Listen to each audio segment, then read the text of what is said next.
Jen and welcome back to my channel. As many of you know, I am a woman in long-term recovery. I'm also a CARC, a CRPA, a rape crisis counselor, and a Narcan trainer. So if you are new here, welcome. If you are returning, thank you. If you look at my description box down below, you will find the link to all my social media, things that I've been involved with. You will find a video, because a lot of you guys keep asking this. There's a video below that explains all of what my certifications are and how I've obtained them in the good old state of New York, which is where I reside. So also in there, you will find my Patreon, my merchandise, all social media, TikTok, Facebook, Instagram, all that good stuff. But you will also find my wish list for on Amazon for my go bags. I have a Father's Day one up that has like 2 things left. But in my go bags, that's what I use to help my local community who are struggling or in need, newly home from incarceration, rehabs, institutions, jails, prisons, etc. Also, you will find the most important thing there right now, which is the petition for my friend Mikey's wrongful death. And you will also find the GoFundMe. I think we're like $500 away from the goal, which is absolutely amazing. Also, I have a harm reduction wish list that is available by request only. So if you are interested in looking at it, hit me up on IG, email, whatever, and I will send you that wish list. So as many of you know, I am in Chicago at my best friend Jessica Kent's house, babysitting her beautiful babies while her and her man went to Vegas to go do a thing, cannabis talk or something like that. Something. She was doing her thing. So I'm here doing my thing and I'm watching the kids. So today, I was thinking like, what is something that I haven't done with you guys that I know some of you will be like, okay, I never thought of those things. So I'm going to do like some unspoken prison rules with you guys. Some of these are kind of just like common sense and they should be carried over into your free life as well, in my opinion, but some of them are not. So I'm going to go over them with you, and I'm going to start with like some of the weirder ones in my opinion. So I have everything written down because if not I will forget. But so I think one of the weirdest ones, and it makes complete and total sense to me because sadly I've done around 6-7 years altogether inside. So now it's just second nature to me and I completely and totally understand why. But when someone first told me that, I was like, that makes no sense. So you sleep on your bed, not in your bed. And the reason for this is you are often inspected and you have to have your bed made before you go on the movement in the morning. You have to be high and tight and, just clean at all times. So when you say you sleep on the bed instead of in the bed, like you make your bed and you have to have like the white folded down and, like for the sheet. So in New York State, we get green blankets. Everything is green, forest green.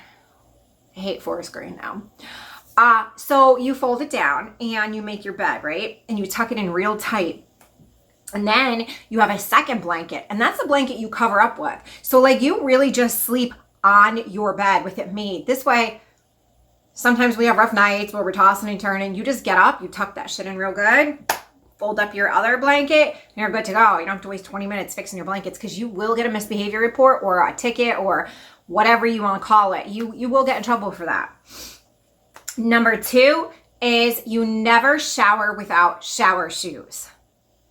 At home, you would never wear shoes in the shower, flip-flops or otherwise.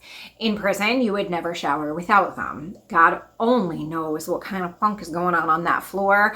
I would not step foot on that floor with my bare feet if you paid me all the commissary in the world. So that is number 2. Number three, I feel like this should be like a basic life lesson inside and outside. Do not touch what is not yours. I mean, that goes for food, clothes, women inside, things like that. But that is something that can be, absolutely used in your everyday life on the outside too. Like, do not touch what is not yours. And that's just a good life habit, in my opinion, but especially inside. Inside, do not touch someone's food, someone's hygiene, someone's items. Like if you have to go into someone's cube or room or however the situation is for you, wherever you are, cell, just stand there. Don't touch anything. Don't touch anything. And that leads me to my next one. Don't sit on anyone's bunk. Like, don't sit on anyone's bunk. Not everyone's hygiene is the same. My hygiene might be better or worse from the person that I'm talking to. And I don't want to sit on their bed, especially either way, like whether mine is better or worse, I don't want to sit on their bed and I don't want them to sit on my bed. So if your hygiene is better than the person you're talking to, you don't, for your own personal, you don't want to sit on their bed. And if your hygiene is worse, they definitely don't want your grimy ass sitting on their bed. So there's that. All right, this is another one, and this one I'm going to explain in detail. So do not gamble, loan, or borrow if you're broke. And the reason why I say don't gamble, borrow, or loan if you're broke, you never know whether you're going to get it back. Like it's a crapshoot. Like if you loan something, you're usually doing 2 for 1. So I'll loan you 1 for 2 back because you have to make a profit on it. It's just the way it is, right? So if you cannot afford to lose it, you can't afford to loan it. And sadly, it is a 50-50 shot that you are going, it might be even more than that. It depends where you're at. But we'll say 50-50. It's a 50-50 shot that you're not going to get it back because that's just the way the world goes, especially in the inside. You know, people don't always have the best intentions. And I definitely say gamble or borrow because if you don't got the ass to back it up, you're fucked. Like, if you can't fight for it, you're bad, right? So definitely don't do any of that. And then this is like a major one for me. Like you definitely don't ask people their business.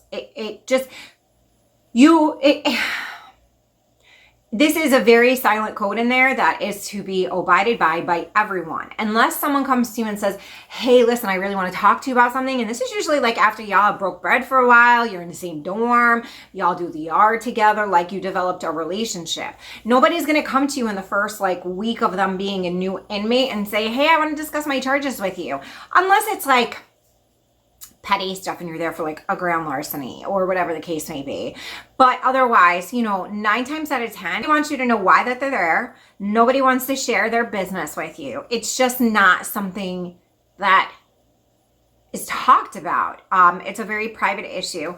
But I will tell you this, if you were there on some dirty charges, and I'm sure we can all connect those dots and understand what dirty charges are, some chomo type stuff and other stuff, you best believe somebody will have an inclination that you're there for them. They will call their people at home. They will give them your DIN number and they will look you up and then everybody will know why you were there. There are some charges that just don't have any respect or clout, and that is so crimes against children and crimes against animals, those are like the worst of the worst. So those definitely yeah.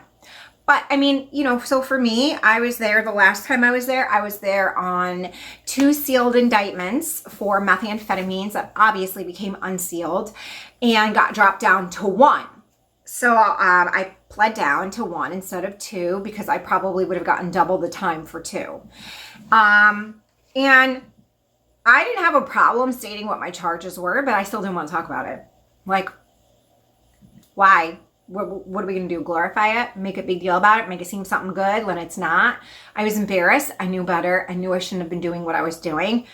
But I was lost. And my addiction brought me to that place of feeling lost and alone and needing more. So I did what I thought was the right thing to do to give myself more. And yeah, so for me, like I sincerely just did not want to talk about it. Like I did not care to talk about it. I did not want to talk about it. So therefore I didn't. I had no problem showing people my papers, whatever the case may be. I mean, I was never in a situation where someone was like, yo, let me see your papers, because no one ever thought I was there for a reason that I wasn't. But yeah, so people just don't want to talk about their charges. A lot of people that are there with serious charges for an extended period of time, they're sad. They're leaving behind their whole life, probably for the rest of it, if not a good chunk of it.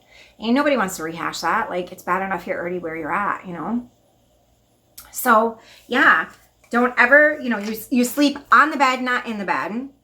Never shower without shower shoes, which is so crazy. And let me tell you, when you first come home and you take that first shower without shower shoes, that shit feels funny. But for me, I didn't do that for a while. Like even when I lived in the shelter, I showered with shower shoes. So don't touch what's not yours, food, clothes, hygiene, someone else's woman, especially if, that you're,